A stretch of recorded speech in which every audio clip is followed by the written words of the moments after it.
Hello, आवाज येतोय सगळ्यांना? Yes, sir. Okay. Yes, sir. Yes, sir. So Yes, sir. next point we have to start with the insect pollination. Please concentrate. Yesterday we have discussed wind pollination, then water pollination, then question answer session we have completed. Next point is insect pollination with the help of how pollination takes place.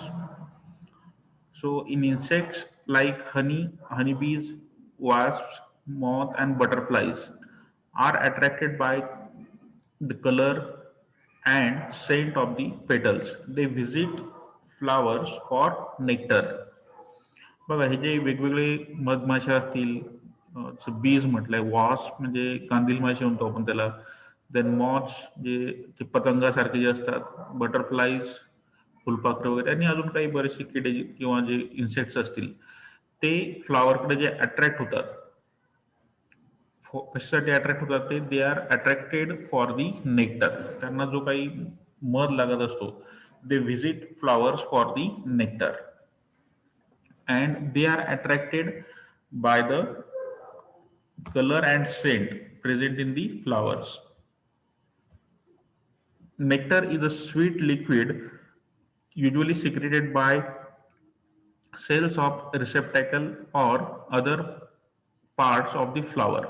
आता हे जे nectar असेल हे प्लांटमध्ये जसं यांनी या ठिकाणी दिलं, it is secreted by the cells of receptacle or other parts. म्हणजे सम आता याचं तुम्ही स्पेसिफिक त्याला नेक्टरीज म्हणू शकता तुम्ही. ज्या ठिकाणी मध असेल असा part, that is nectary. It is also called as the nectaries. So it is present in the receptacle or other parts of the plant. While collecting the nectar, some pollens get stick to the body of these insects. When these insects visit another flower, the pollen grains are brushed off, some of which fall on the stigma. In this way, pollens are transferred from one flower to the another flower. Simple process आहे, काही फार कठीण नाही या ठिकाणी. जसं तुम्हाला फिगरमध्ये सुद्धा एक मधमाशी त्या झाडावरती बसलेली दिसते तुम्हाला. सो ड्युरिंग दिस मुवमेंट, ही जेव्हा कीटक या एका झाडावरून दुसऱ्या झाडावर मूव्ह करत असतात फॉर दी नेक्टर, तर हे जे काही पोलन ग्रेन्स असतील, अँथर म्हणून जे काही पोलन ग्रेन्स बाहेर पडतील ते त्यांच्या पायाला म्हणा किंवा शरीराला चिटकून जेव्हा हे दुसऱ्या झाडावरती जाऊन बसतील त्यावेळेस हे त्या ठिकाणी तिथल्या स्टिग्मावरती अटॅच होतील. So during this transfer of the pollen grains from one plant to the another plant with the help of these insects, तर या प्रोसेसला म्हणायचं आहे insect pollination. Here medium is insect, so that's why it is called as insect pollination. And insect pollinated flowers have following characteristics. कोणते कोणते characteristics आहे त्या ठिकाणी ते बघा. The flowers are big and brightly coloured. Obviously तेव्हाच कुठे हे इन्सेक्ट त्या ठिकाणी अट्रॅक्ट होतील. फ्लॉवर हे मोठं असायला पाहिजे आणि कलर सुद्धा अट्रॅक्टिव्ह असायला पाहिजे. They usually have nectaries that produce plenty of nectar. भरपूर असा मध किंवा नेक्टर त्या ठिकाणी प्रोड्यूस व्हायला पाहिजे, तेव्हाच ते त्या ठिकाणी येतील. जर एकदा जर का त्यांना समजलं की या फुलामध्ये किंवा फुलामध्ये नेक्टर नाहीये तर ते रिपीटेडली त्या ठिकाणी येणार नाही. They produce odour which may be pleasant or foul. आता त्याला एक प्रकारचे प्लिझंट स्मेल असू शकते किंवा फाऊल स्मेल सुद्धा, फाऊल म्हणजे थोडीशी खराब स्मेल सुद्धा त्या ठिकाणी त्याची राहू शकते. So that they will gate attracted. शक्यतोवर फुलांमधून येणारी स्मेल ही प्लिझंटच राहील बऱ्या मॅक्सिमम फुलांमध्ये. So it will attract them. Then they have sticky stigma and sticky pollen grains. हे जे स्टिग्मा असतील ऑब्व्हियसली हे स्टिकी राहतील आणि पोलन ग्रेन्स सुद्धा त्या ठिकाणी स्टिकी असायला पाहिजे, तेव्हाच ते त्या जे काही कीटक असतील, इन्सेक्ट असतील, त्यांच्या पायांना वगैरे हे पोलन ग्रेन्स अटॅच होतील आणि चिटकतील. Then and then only the pollen grains get transferred. जर ते स्टिकी नसतील तर ते त्यांना चिटकणार नाहीत. So this is simple process of pollination through the medium called insects. So this is insect pollination. Please try to explain what is meant by insect pollination. Apurva Lase. Yes, sir. Insects such as bees, butterflies, and flies are attracted to the bright color and the nectar at the base of the petals. Thus, the most of the insect pollinated flowers are brightly colored, fragmented, and have a lot of nectar in them. When the insect gets stuck to their body and is carried away to the stigma, honeybees account for the 80% of the insect pollination that takes place, and the example of the insect pollinated flowers are orchids, sunflower, etc. Okay. Tejas Gote. Sir जे insect असतात like honeybees, butterfly, wasp, ते एक ते फ्लावरवर attract होतात त्याच्या Saint आणि colour, पेटल्सच्या Saint आणि कलरमुळे ते फ्लावरवर व्हिजिट करतात. ते त्याच्या नेक्टरसाठी, नेक्टर म्हणजे मध, स्वीट लिक्विड असते मध, ते त्याच्या रेसिप्टेल सेल्सनी प्रोड्यूस होतं, सिक्रेट होतं. आणि जेव्हा ते नेक्टर कलेक्ट असतात तेव्हा जे पोलन्स असतात ते त्याच्या बॉडीला स्टिक होऊन जातात, ते इन्सेक्टच्या बॉडीला स्टिक होऊन जातात. जेव्हा ते दुसऱ्या प्लांटवर नेक्टर घ्यायसाठी जाणार तेव्हा ते पोलेन्स ब्रश होऊन जाणार त्याच्यावरून आणि दुसऱ्या फ्लावरच्या स्टिग्मावर फॉल होणार. ओके. अर्पिता.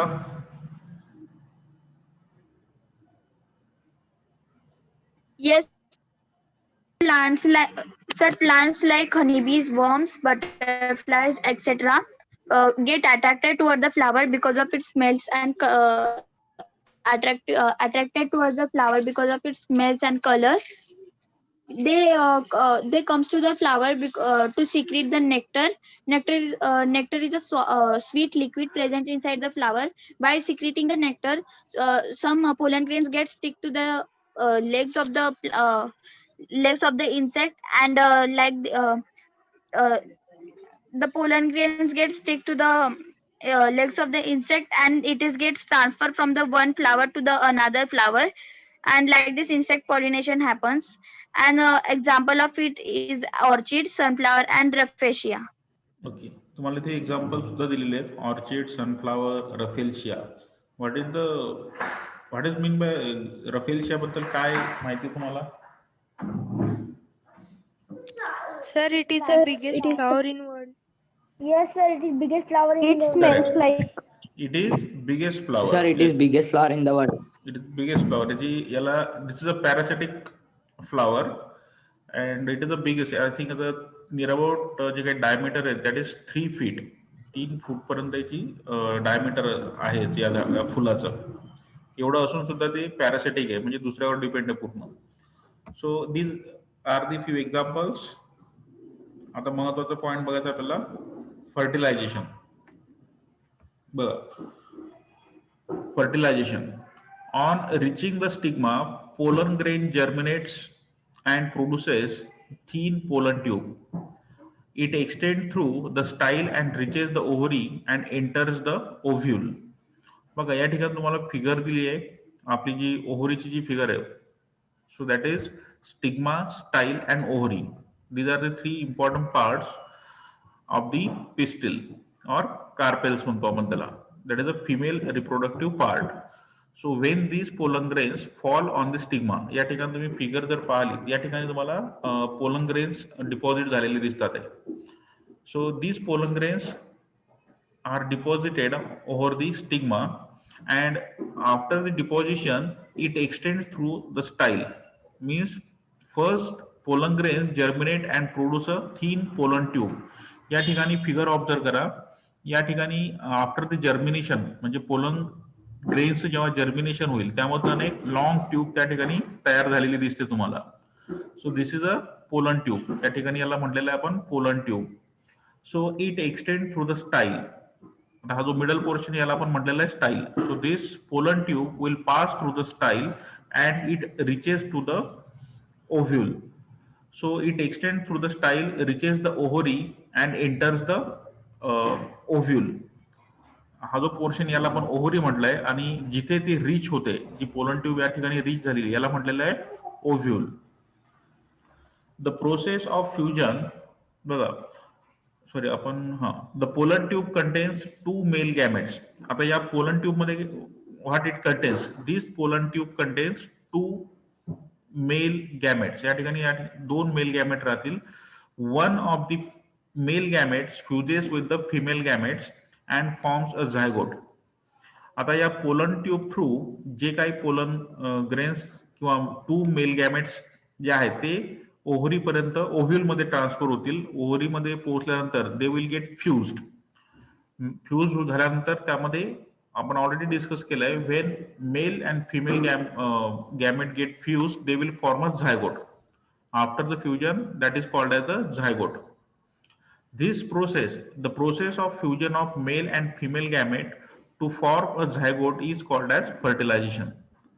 तर या प्रोसेसला म्हणायचं आहे फर्टिलायझेशन. एक मिनिट.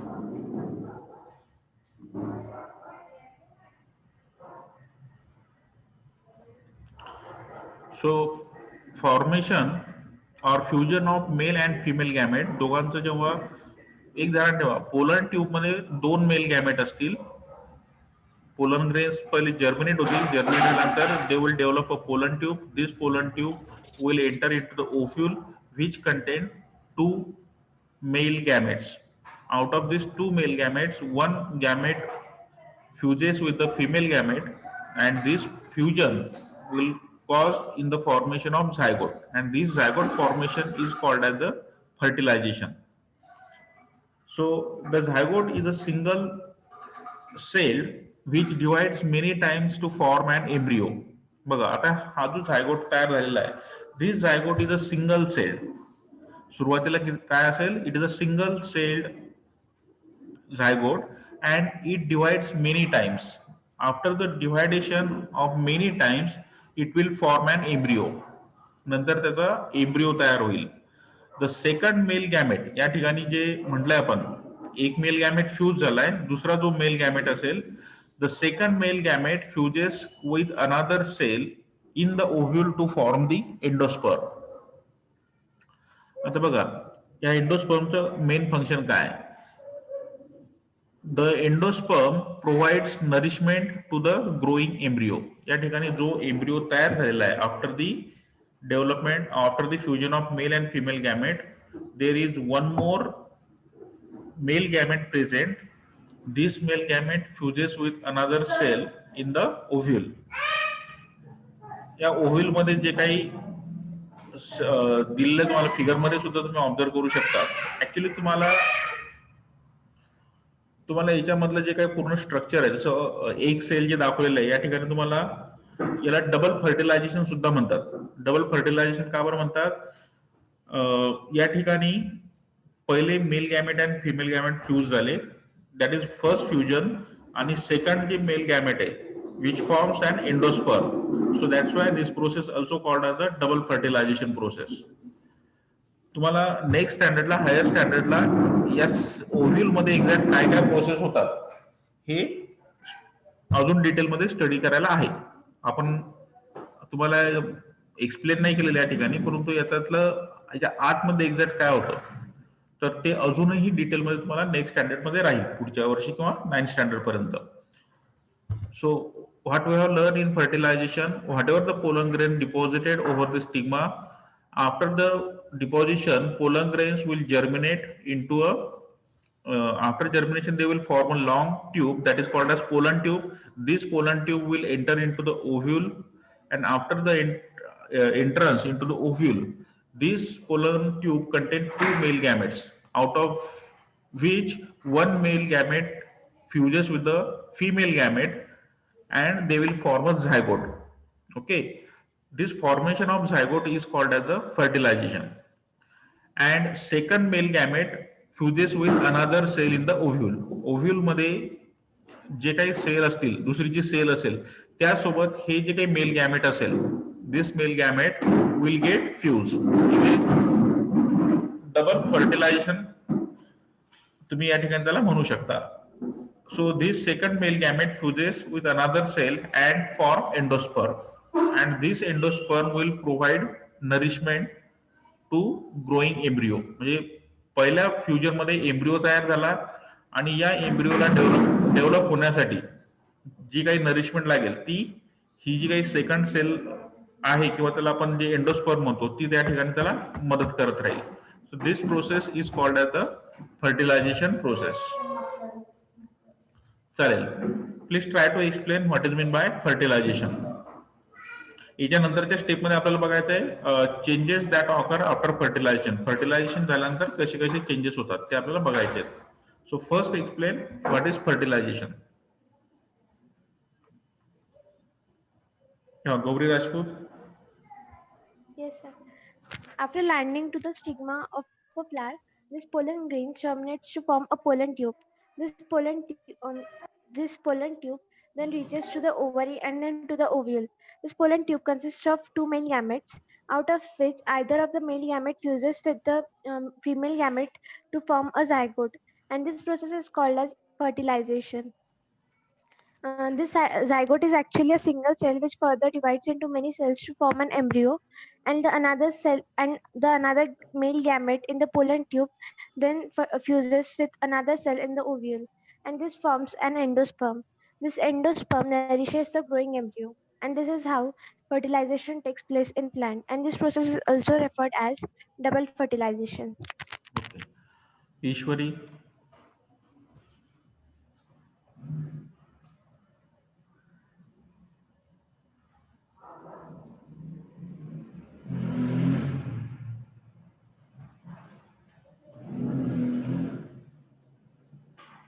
ईश्वरी आवाज नाही येते तुझा.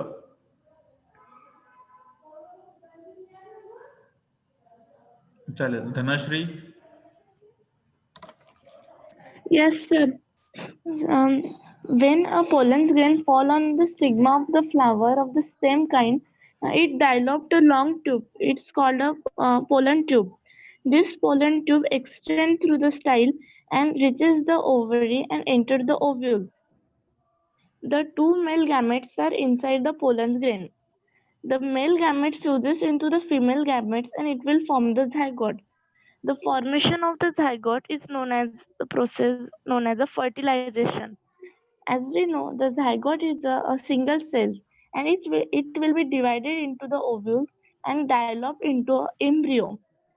When the second male gametes will fuse with another cell in the ovule, it will form the endosperm, and this endosperm provide the nourishment to the embryo. Okay. बघा हे झालं fertilization. Means embryo is formed and endosperm is formed. What happened after the fertilization? Means development fruits मध्ये आणि seeds मध्ये कशी होते हे आपल्याला चेक करायचं आहे. So changes that occur after fertilization. First, after fertilisation ovary develops into fruit. या लाईनला अंडरलाईन करून ठेवा, भरपूर जण कन्फ्युज होतात तिथे. After fertilisation ovary develops into fruit. जी ओव्हरी असेल ती कशामध्ये कन्वर्ट होईल? This ovary will develop into fruit and other floral parts such as sepal, petals, stamens, etc. usually fall off. म्हणजे जी काही ओव्हरी असेल याचं जी काही डेव्हलपमेंट होते ही कशामध्ये होणार आहे? झाडाचे जे काही वेगवेगळे पार्ट्स आपण स्टडी केले होते त्यांच्यामध्ये डेव्हलपमेंट होईल. आणि सगळ्यात महत्वाचं, ovary will develop into fruit. It will develop into the fruit and the ovules develop into seeds. आता यामध्ये जे ओव्ह्यूल्स आहेत, ओव्हरी अँड ओव्ह्यूल्स, या ठिकाणी तुम्ही बघा याला ओव्हरी म्हटलेलं या टोटल स्ट्रक्चरला, stigma, style and ovary. This ovary will develop into fruit. आणि याच्या आतमध्ये जे ओव्ह्यूल आहे, सेकंड लाईन, याला पण अंडरलाईन करून ठेवा. The ovules develop into seed. फळांच्या आतमध्ये ज्या काही बिया असतात किंवा जे काही सीड म्हणतो आपण त्याला, so that ovule will develop into the seeds. या दोन गोष्टी वेगवेगळ्या ध्यानात ठेवा. Ovary develops into fruit and ovule develop into the seeds. The seed contain developing embryo enclosed in seed coats which develops from ovule wall. आपण जे काही बी वगैरे म्हणतो आपण किंवा शेतामध्ये सुद्धा आपण जेव्हा बिया वगैरे लावतो तर त्यामध्ये एक एम्ब्रिओ ऑलरेडी प्रेझेंट असतो. फक्त त्याला प्रॉपर नरिशमेंट जेव्हा भेटते तेव्हाच त्याची ग्रोथ किंवा आपण त्याला म्हणतो जर्मिनेशन ऑफ सीड्स, हा पॉइंट आपल्याला शेवटी आहे चॅप्टरच्या, germination of seeds. So the ovule develops into seeds. The seed contains a developing embryo. प्रत्येक सीड मध्ये एक डेव्हलपिंग एम्ब्रिओ त्या ठिकाणी प्रेझेंट असतो. The seed coats are 1 or 2 in number and function to protect the embryo. प्रत्येक झाडाचं बी हे बऱ्यापैकी कडक असतं. म्हणजे जर काही सपोज तुम्ही कोणतंही बी घेतलं, आता शेतामध्ये जर तुम्हाला एखादं बी लावायचं असेल तर आपण जे काही बी बियाणं शेतामध्ये वापरलं जातं ते एकदम कडक असेल, असं नरम बी कोणतंच नाही राहत, शक्यतो राहत नाही. जेव्हा तुम्ही त्याला प्रॉपर नरिशमेंट दिल्या जाते, जमिनीमध्ये लावल्यानंतर त्याला प्रॉपर मॉइश्चर भेटतं, त्या ठिकाणी सनलाईट भेटतं, सगळ्या गोष्टी पोषक असतात, तेव्हाच तुमच्या शेतामध्ये ते जे काही पीक आहे ते यायला सुरुवात होते. जसं सोयाबीन लावल्यानंतर त्यापासून पहिले झाड तयार होतं, मग नंतर त्याला शेंगा येतात आणि नंतर म्हणजे ही सायकल रिपिटेटिव्ह आहे आणि परत पुढच्या वर्षी आपण परत सोयाबीन लावतो, त्याच्यापासून नवीन झाड तयार होतात. असं सगळ्याच झाडांमध्ये म्हणता येईल. So the ovule develop into seed and the seed contains a developing embryo. प्रत्येक बी मध्ये एक डेव्हलपिंग एम्ब्रिओ असतो. जेव्हा तुम्ही त्याला पोषक वातावरण देसाल तेव्हाच त्यामधून दुसरं प्लांट हे डेव्हलप होईल. Fruits can be fleshy and juicy like mangoes, papayas, apples, and oranges. Some fruits are hard like almonds and walnuts. बघा, आता जसं आपण आपल्या डेली लाईफमध्ये आपण सगळे फळं हे खातच असतो, तर काही फळं एकदम फ्लेशी म्हणजे त्यावरती मांस वगैरे असं जे म्हणतो आपण चांगलं राहील, आणि काही जे फ्रुट्स असतात जसं आल्मंड अँड वॉलनट्स हे कडक असतात आणि त्याच्या आतमध्ये जो खाण्याचा पार्ट असतो तो आत प्रेझेंट असतो. सो या प्रकारे सुद्धा काही झाडांचं किंवा फळांचं स्ट्रक्चर राहू शकतं.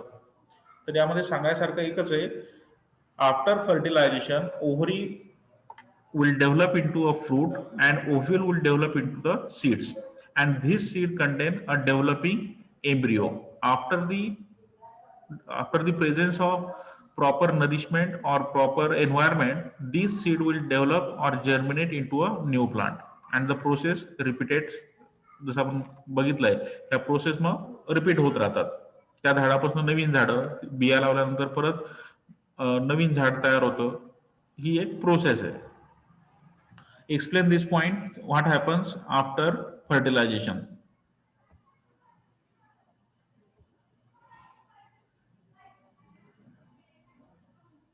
Apurva Pawar.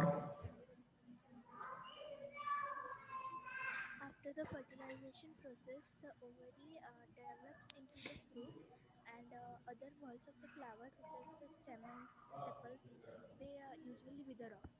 And the ovules which are present in the flower are converted into the seeds, and these seeds contains the embryo, and which is covered by a hard seed coat, and this seed coat is produced from the ovule wall, and these seed coats may be one or two, and their main function is to provide the protection to the growing embryo.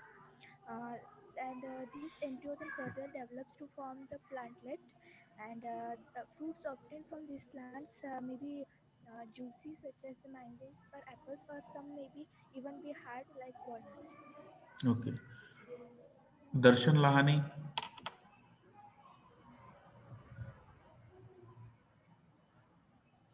Yes, sir. After fertilization, the ovule present in ovary grows to become a seed. The seed contains embryo and food for developing new plant. There is a tough protective coating around the seed which is called seed coat. The seed coats are one or two in number and function to protect the embryo. Fruits may be fleshy and juicy like mangoes, papayas, apples, and oranges. Some fruits are hard like almonds and walnuts. Okay, तर हे झालं म्हणजे seed तयार कसं होतं आणि fruit कसं तयार होतं आपण बघितलंय, और process after the fertilization. Next point दिला त्यांनी, dispersal of fruits and seeds. सोपा पॉईंट आहे हा. म्हणजे डिस्पर्सलचा अर्थ काय होतो?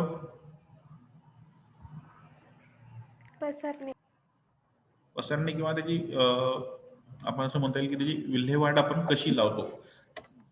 So management of fruits and seeds असे तुम्ही म्हणू शकता. So please concentrate. A plant produces many fruits if they all simply fall and grow beneath or near the parent plant. Then seeds present inside them would try to grow into a new plants or germinate. After germination, it would be too overcrowded and the new plants would be starved of nutrients and water. याला एवढंच सांगायचं फक्त की जर जे काही suppose एक मोठं झाड आहे आणि त्या झाडामध्ये जे काही सीड्स आहे ते म्हणजे फळं तयार होतील, फळं तयार झाल्यानंतर ते जमिनीवर पडतात. जमिनीवरती पडल्यानंतर जर का हे डिस्पर्स झाले नाही तर काय होऊ शकतं, तर जे काही फळं असतील, फ्रुट्स असतील, त्यामध्ये ज्या काही बी असतील त्या जमिनीमध्ये रुजवल्या जातील किंवा ऑटोमॅटिकली निसर्गामध्ये हे चालत असतं. जर ह्या त्या झाडाखालीच पडल्या beneath the parent plant, they will start growing. म्हणजे त्या झाडाखालीच परत वाढायचा प्रयत्न करतील. म्हणजे आंब्याच्या झाडाखाली दुसरं आंब्याचं झाड तयार व्हायला लागेल. असं जर होत राहिलं तर ओव्हर क्राउडिंग होईल. म्हणजे एकाच प्रकारच्या फ्रूटचे झाडं त्या एरियामध्ये तुम्हाला दिसायला लागतील. That is called as over crowding. And आता हे ओव्हर क्राउडिंग होईल किंवा होणार सुद्धा नाही, कारण की त्या झाडाच्या खाली असल्यामुळे त्याला प्रॉपर सनलाईट भेटणार नाही, प्रॉपर नरिशमेंट भेटणार नाही. So they will not develop properly. So मग काय म्हटलं बघा समोर, this over crowded and new plants would be starved of nutrients and water.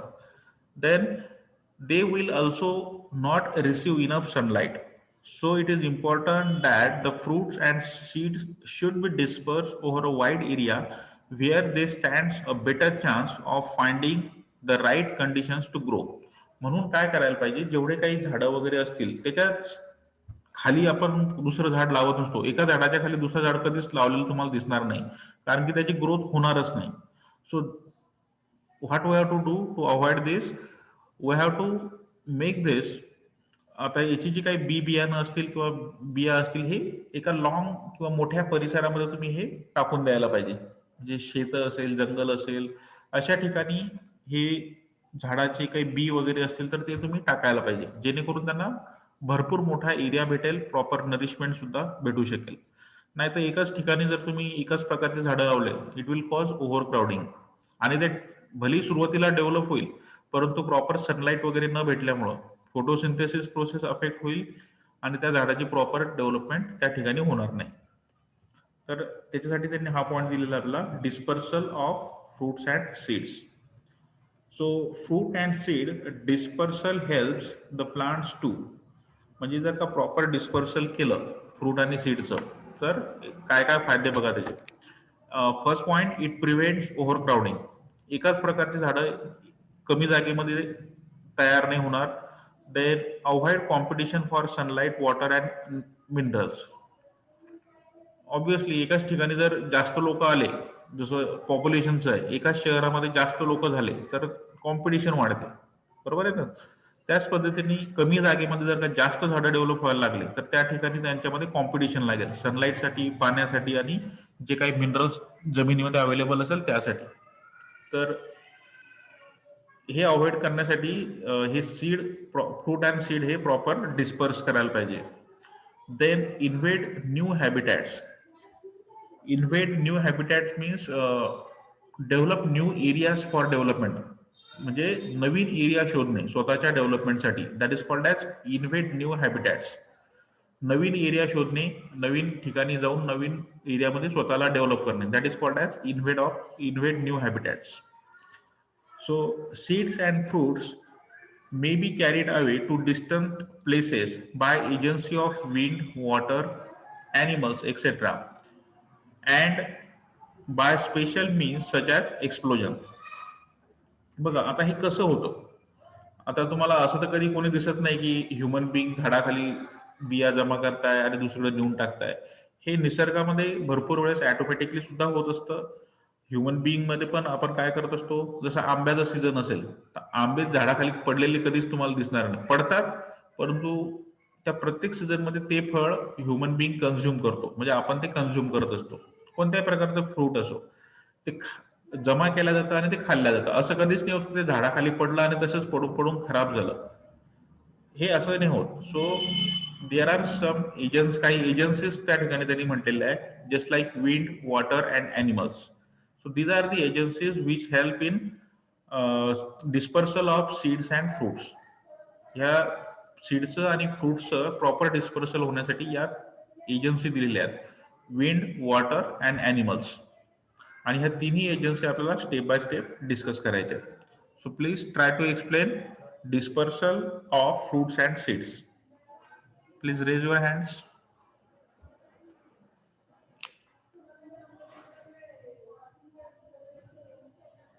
Gauri Lagde. Yes, sir. If there will be not dispersal of fruits and seeds, and it will fall under the trees, there will be overcrowding and there will be competition for sunlight and water and minerals. So there should be dispersal of fruits and seeds. This dispersal of fruits and seeds should be put in a wide area where they can get enough nourishment and a good amount of sunlight and water. And if fruit and seeds dispersal helps plant to prevent overcrowding, avoid competition for getting sunlight, water and minerals, and they can invade new habitats. Okay. Ketki.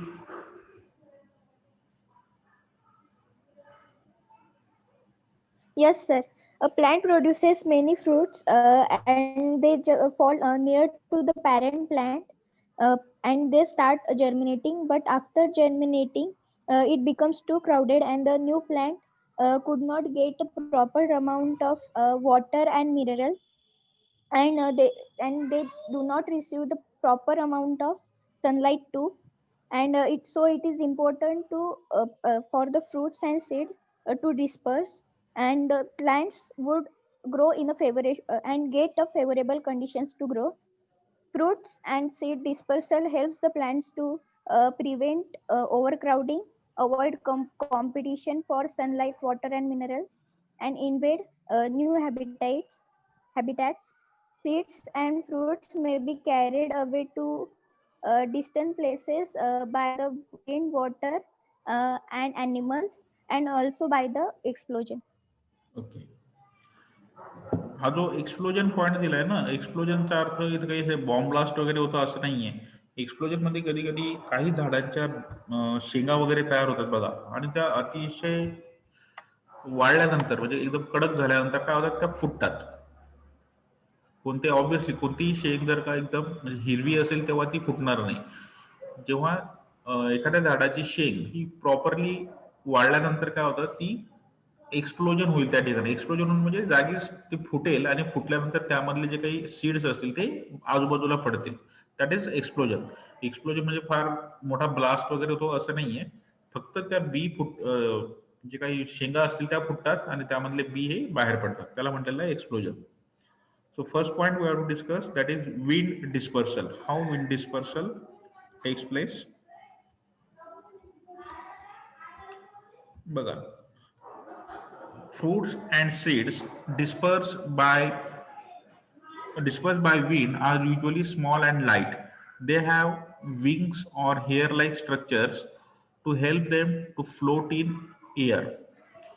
Obviously बघा, आता with the help of wind जर का dispersal होत असेल तर त्यांचं weight हे कमीच असायला पाहिजे, तेव्हाच ते हवेमधनं उडू शकतात. So that's why it is said that fruits and seeds dispersed by wind are usually small and light in weight. They have wings or hair-like structures. ही तुम्ही आपल्याला दिसतं, जसं तुम्हाला डी जी फिगर आहे दॅट इज डॅन्डलिऑन, त्याला म्हटलेलं आहे डॅन्डलिऑन. हे तुम्ही पाहिलं असेल, आपल्या आजूबाजूला तुम्हाला कधी कधी बघायला भेटू शकतात. तर हे डॅन्डलिऑन तुम्हाला हवेमध्ये उडताना दिसतात, तुम्ही कधी कधी त्याला पकडता सुद्धा. That is called as dandelion. हे एक त्या प्रकारचं एक्झाम्पल आहे, दॅट इज विंड डिस्पर्सलचं. देन एक्झाम्पल्स अजून दिले त्यांनी. सीड्स ऑफ हिप्टॅच, ह्या जे शेंगा दिसतात तुम्हाला, हे सुद्धा एक विंड डिस्पर्सलचं आहे. Maple, that is also called as acer. Then drumsticks have wings attached to them which help them to float in air for long distances. जी सी नंबरची फिगर आहे दॅट इज कॅलोट्रॉपिस. तुम्ही बघा आपल्या उन्हाळ्यामध्ये वगैरे तुम्हाला असं उडताना दिसतात, म्हणजे आपण त्याला, तुम्ही खेळले सुद्धा असेल त्याच्यासोबत, त्याला खाली एक छोटीशी बी असते आणि त्यावरती असे व्हाईट कलरचे केस असतात त्याच्यावरती. बघितलं असेल ना सगळ्यांनी? Yes, sir. हे Yes. अट्रॅक्ट म्हणजे चांगलं असतं, गोल असतं मस्त, त्याच्या खाली छोटीशी हलकी बी असते एकदम, त्याला तुम्ही पकडलं जरी ती तुटून जाते, इतकी नाजूक असते. तर हे त्याचे काही एक्झाम्पल्स आहेत. Hiptage, maple, drumsticks have the wings attach to them which help them to float in air for the long distances. These light seeds of grasses are easily blown away by the wind. And hairy seeds of cotton, dandelion and ack, त्याला मदार और कॅलोट्रॉपिस, जे मी तुम्हाला example दिलंय, these are the examples. And hairy fruits of sunflower get blown away too far off places by wind. तर हे सगळे जेवढे एक्झाम्पल दिले तुम्हाला, यामध्ये जे काही डिस्पर्सल होतं हे विंड थ्रू होतं, because they are very light in weight. The seeds are very light in weight and they are carried by the wind. So that this is simple point. यामध्ये विशेष काहीच नाही सांगण्यासारखं. All these carried by the wind, so that's why it is called as the wind dispersal. चालेल, उद्या आपण water dispersal आहे, नंतर डिस्पर्सल बाय ॲनिमल्स उद्या होऊ शकतं. आपलं हे चॅप्टर कम्प्लीट होईल. यामध्ये फक्त 2-3च पॉईंट राहिलेले आता. संडेला या चॅप्टरवरती टेस्ट राहील तुमची, तर व्यवस्थित प्रिपेअर करा. सोपं चॅप्टर आहे, फार विशेष कठीण नाही आहे. चालेल, 1च मिनिट राहिलेला आहे, तर आपण उद्या नवीन टॉपिक चालू करू, वॉटर डिस्पर्सल.